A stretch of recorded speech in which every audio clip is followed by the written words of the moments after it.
Hello and welcome. I'm Ruby Barlow and you're watching the World Report on NewsX World. Let's take a look at some of the headlines of this hour.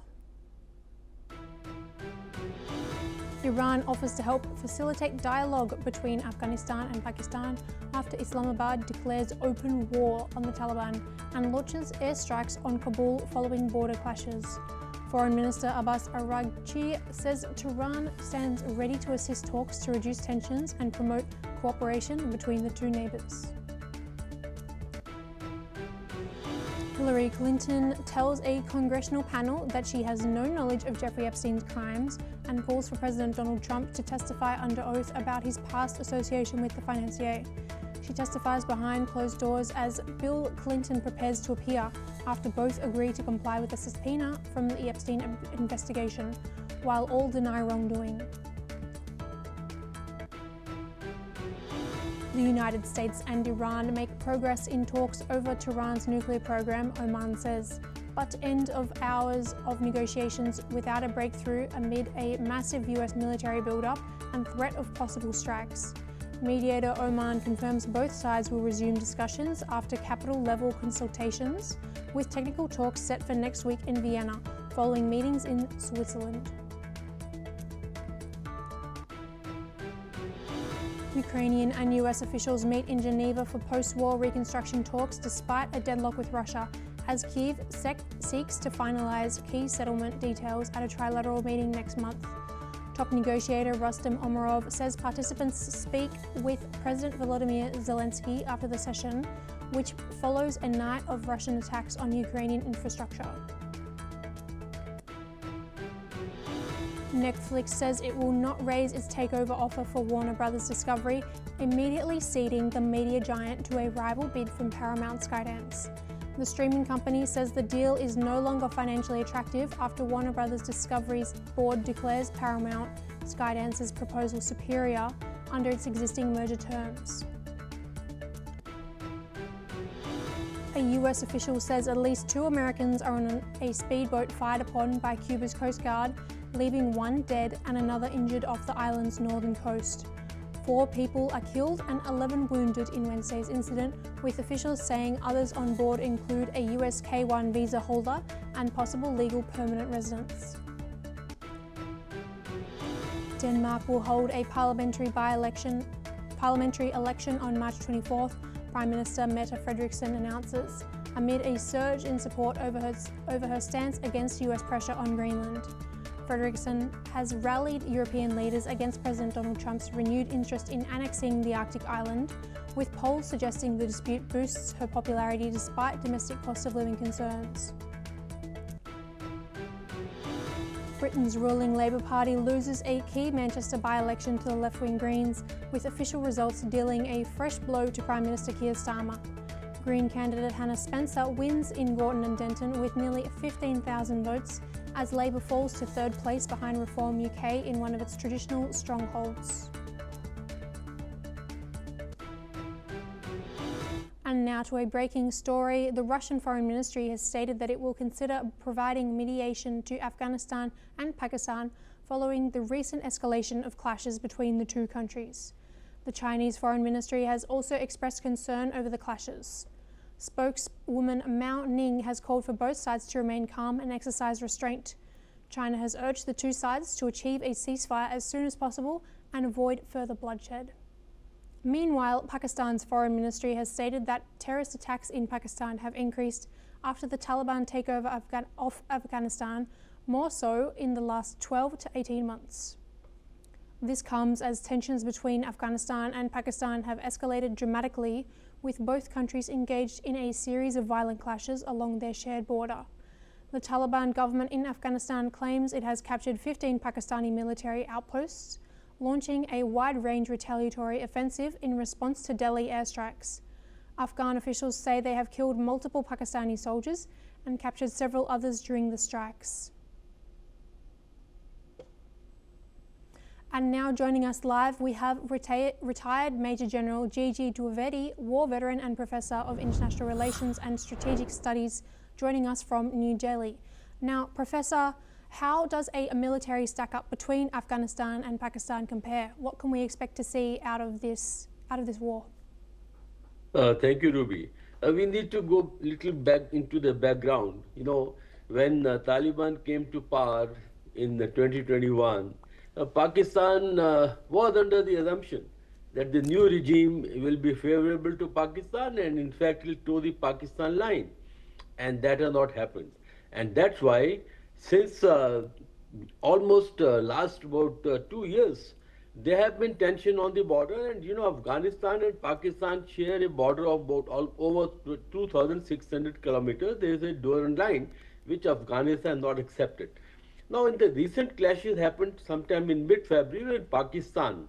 They undertook gas strikes and drone strikes against the so-called the terrorist target inside Afghanistan, because Pakistan government keeps alleging that Taliban is providing support to the militant groups, especially Tariq-e-Taliban Pakistan, and therefore they had carried out the strikes.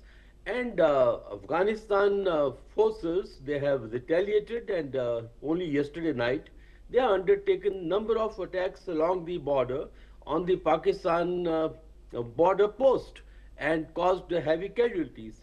And again, in retaliation today morning, Pakistan Air Force has undertaken these strikes. So therefore, the tension is at the height. And as I stated, the reason is basically Pakistan high-headed attitude, assumption that Taliban will toe the line, and also misgovernance along its bordering states, especially Pakistan, Pakhtunkhwa, Balochistan, and these are the reasons why this tension has heightened up. And of course, Russia has good relations with both Pakistan and Afghanistan.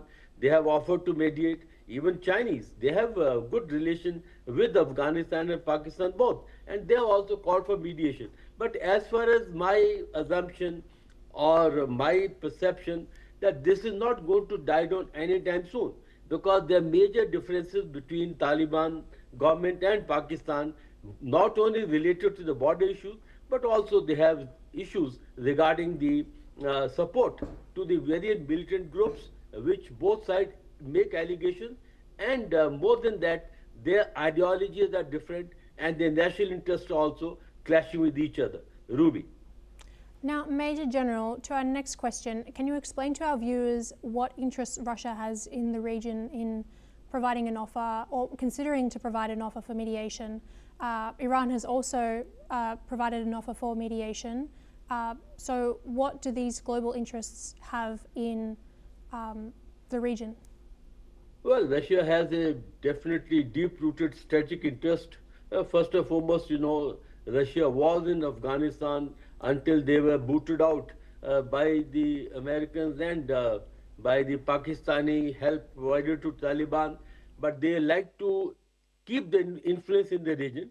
And also in Pakistan, they have an influence because they like to keep a watch on Afghanistan. While they were thrown out from the region, but they have a definite, strategic interest because it is in their close neighborhood.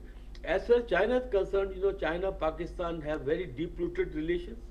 Chinese have invested about $60 billion into the China-Pakistan economic corridor, and they want to extend this corridor into Afghanistan. So therefore, again, they want this Pakistan to be peaceful, because once there are such like strikes, once there are terrorist attacks or militant attacks, and of course there have been a number of attacks against the Chinese nationals who are working in Pakistan.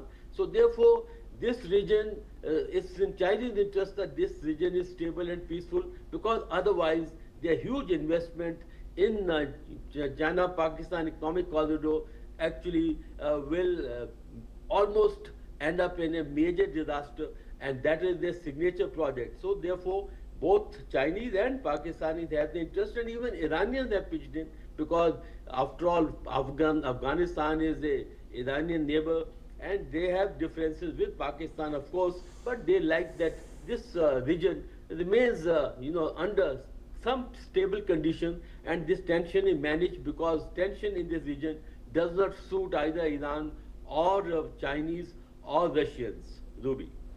Major General, please don't go far as we move to our next story, where the US Vice President J.D. Vance has emphasized that the Trump administration still prefers a diplomatic solution to Iran's nuclear program.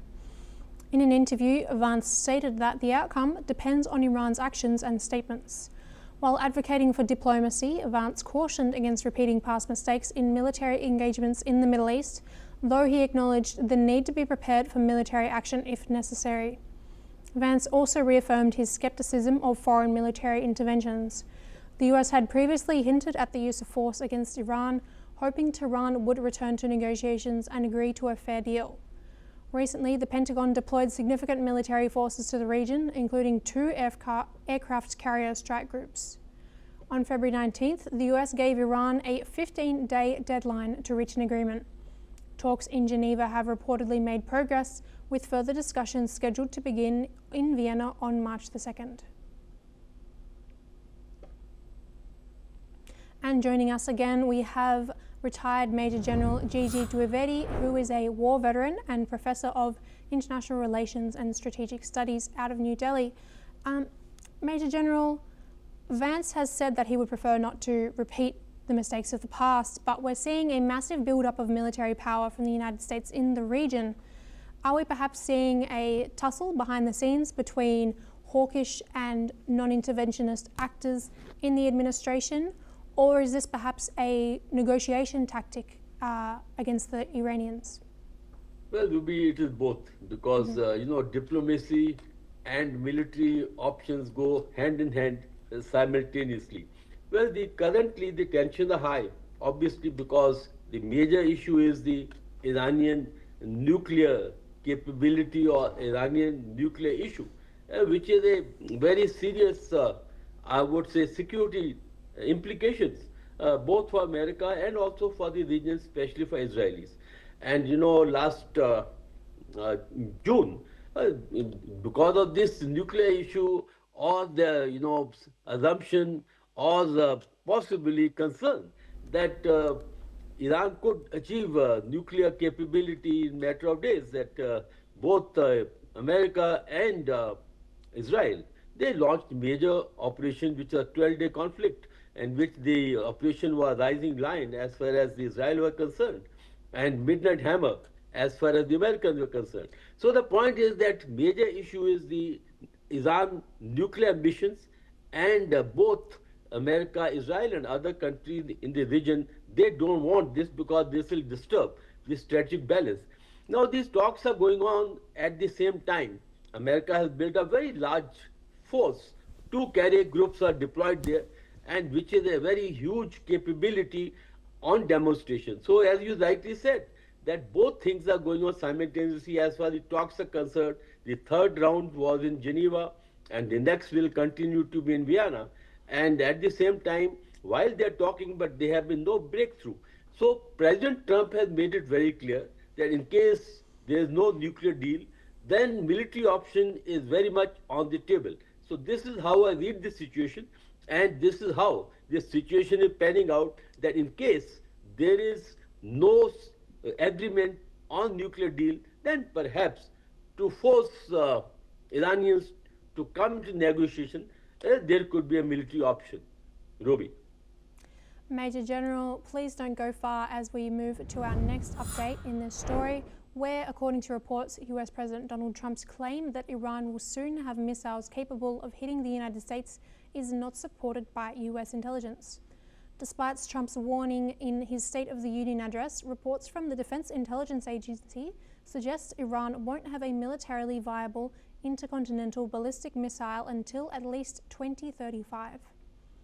As per reports, even with potential assistance from China or North Korea, experts say it could take Iran up to 8 more years to develop such weapons.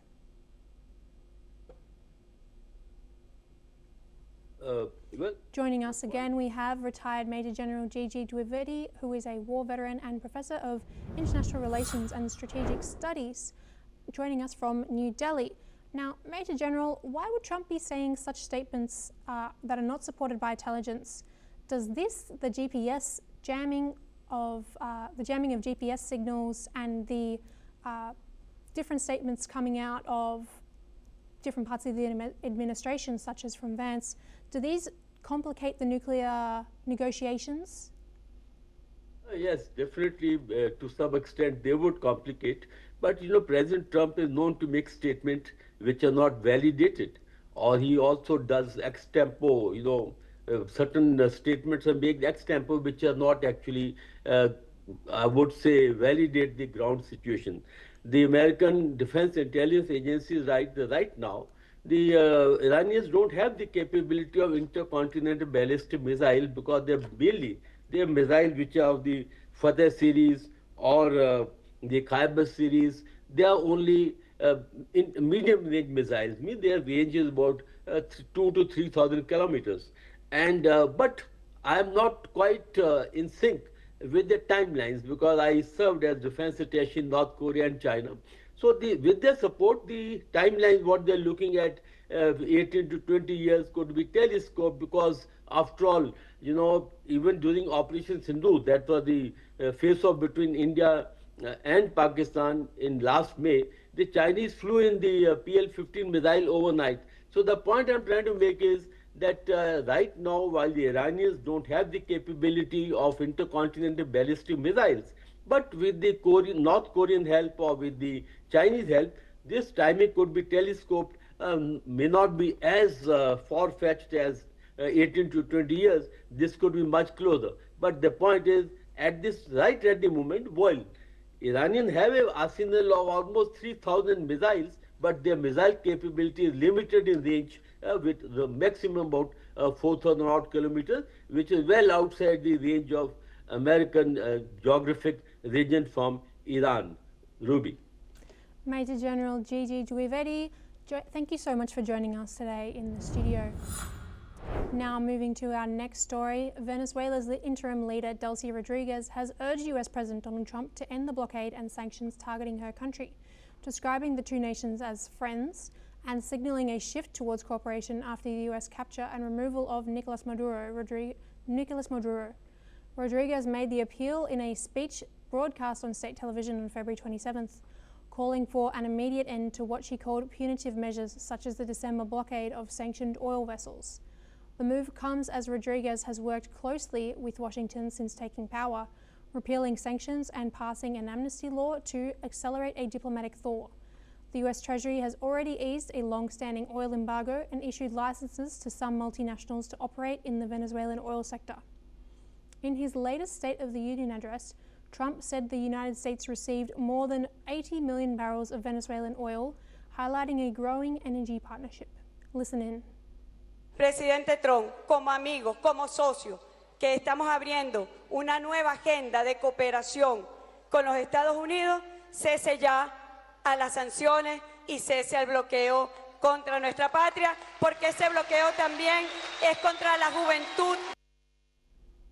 And now joining us live, we have retired Major General A.K. Sea-Watch, who is a geostrategic expert located in New Delhi. Major General, how would a lift on the blockade and sanctions affect everyday Venezuelans, and how would it affect Venezuela's business relations with the global community?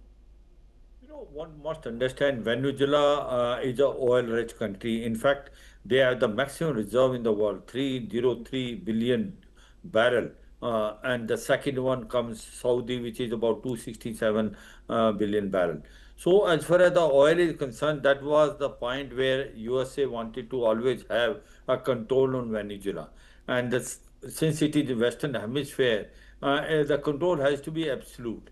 And that's how that it wanted a regime change in Venezuela. It wanted Nicolas Maduro to mend its ways, but he did not. So therefore, they launched a raid there, and they have taken Nicolas Maduro, and now the trial is going on.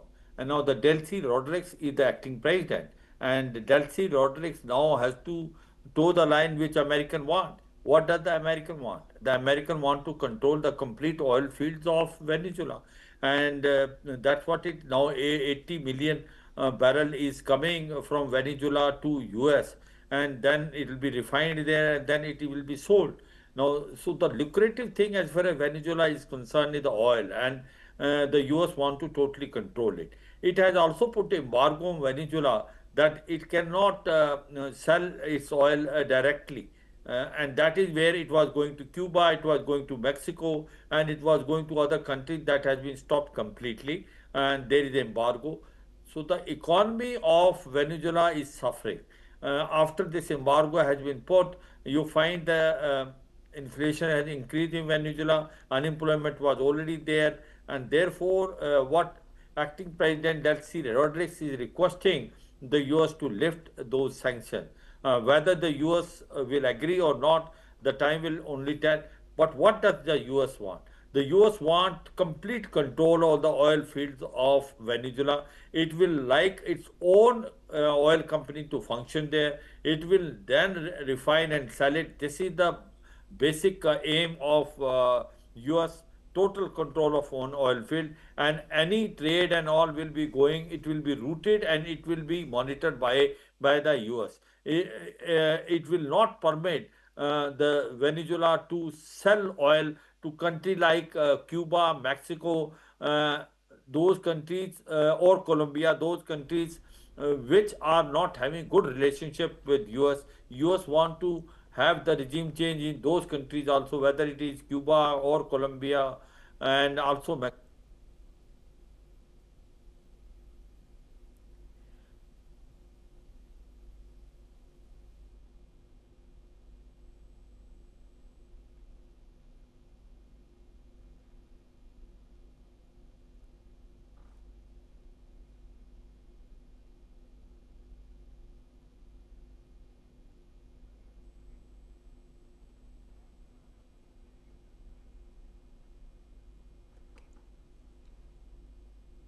Major General AKC Watch, could you please just unmute yourself as we have lost your audio here in the studio? No, can you hear me, please? Yes, we can hear you. Thanks So I continue from where we left. I'm just saying that as far as US is control, will have absolute control on Venezuela, and it is the oil which where the US is interested, and Venezuela can only sell the oil the way the US wants. So $80 million is now 80 million barrel is going from Venezuela to US. US will refine it and further sell it. So as on today, Venezuela is in total control of US. But at the same time, the US will also see the economy of Venezuela is slightly improved. It will now able to give some funds to Venezuela in time to come, because it doesn't want Delcy Rodriguez, who is cooperating with the American administration, to fall, in the sense if the inflation is very high, unemployment is increasing, then there can be a protest against her. So I suppose that in the long run the US will do. But what will happen now is that the Venezuela government will not able to sell oil to the country like China or a country like Cuba, Colombia or Mexico. That restriction US is unlikely to lift, but at the same time it will look after the economy. As far as US is concerned, their main aim is to completely control the Western Hemisphere. And Venezuela is very important for them since it is oil rich country. At the same time, it will now go on Cuba and Colombia in time to come. That is possibility of a next attempt which US will do in these countries to have a regime change or have a regime which is pro-US. Major General AKC Watch, thank you so much for your time and sharing your thoughts with us today. Now, moving to our next story, Indian Trade Minister Piyush Goyal has stated that the sanctity of the US-India trade deal is both ways. He has added that the India-US joint statement says that should circumstances change, the deal will be rebalanced. This comes as the US Secretary of Commerce Howard Lutnick made an unscheduled visit to New Delhi on Thursday. He met his Indian counterpart, Commerce Minister Piyush Goyal, days after the US Supreme Court struck down President Donald Trump's reciprocal tariff, slowing down progress on bilateral trade agreements. The US and India announced an interim trade agreement earlier this month, lowering tariffs on Indian goods from 50% to 25%, before eventually settling at 18%. The accord followed several rounds of discussions though the two sides have yet to finalize and sign the deal. Chief negotiators of both sides were scheduled to meet this week in Washington to finalize the legal text for the pact, but it was postponed after Supreme Court order. The two countries were scheduled to sign the first phase of the deal next month and continue negotiating a comprehensive bilateral trade agreement. After the court order, Trump has warned countries to honor the deals agreed so far and has threatened higher tariffs on goods from nations that play games. The administration imposed a 10% tariff on all countries for 150 days, with effect from February 24th. Trump also threatened to increase it to 15%, but there is no official order on that yet. This week, Goyal had said that talks would resume as soon as there is more clarity on the tariffs front in the US. Now to our next story. Newark Mayor Ras Baraka recently stated that a multi-vehicle crash occurred after US Immigration and Customs Enforcement agents attempted to pull over a van in the city's largest area. According to reports, the driver fled, prompting ICE agents to chase the vehicle. This pursuit resulted in a crash involving several cars, including one with 3 children on board. Federal agents have reportedly confirmed that the incident took place during a targeted operation to arrest Christian Oswaldo Guevara Guerra, who had a final removal order and previous charges. Global K-pop sensation Blackpink has officially returned with their highly anticipated mini-album Deadline, marking their first full album release in over 3 years. This comeback comes as the group wraps up their massive world tour, making it an emotional milestone for their devoted fan base, Blinks, who have eagerly awaited new music from the iconic group. Deadline features 5 powerful tracks, including the highly praised title track, Go. The song stands out with its bold sound and addictive melody, capturing the essence of Blackpink's evolution as artists. Fans were treated to a sneak peek of the visual experience with a music video teaser, which promised a cosmic adventure, and the full video delivers just that. From outer space landscapes to molten lava and crashing ocean waves, the video features breathtaking imagery. A particularly striking moment showcases the 1600-year-old Gwanghwae stele, merging heritage with futuristic artistry. The album is the culmination of years of growth and musical evolution for Blackpink, and it also highlights their diverse artistic range. In an interview, Blackpink member Jennie shared her excitement about the group's return, calling it the most powerful version of themselves that fans have ever seen. This sentiment resonates with Blinks worldwide, as the group's reunion marks a new chapter in their musical journey. Before Deadline, the members pursued solo ventures. Lisa released her debut album Alter Ego, Rosé unveiled Rosie, Jennie introduced Ruby, and Jisoo dropped Amortage. These individual projects allowed each member to carve a distinct musical identity, but the group's reunion has been long awaited by both fans and the members themselves. Despite their solo successes, all of them expressed a strong desire to come back together as a group. In a testament to their influence, Blackpink also made history by surpassing 100 million YouTube subscribers before the album's release, becoming the first ever artist to reach this milestone.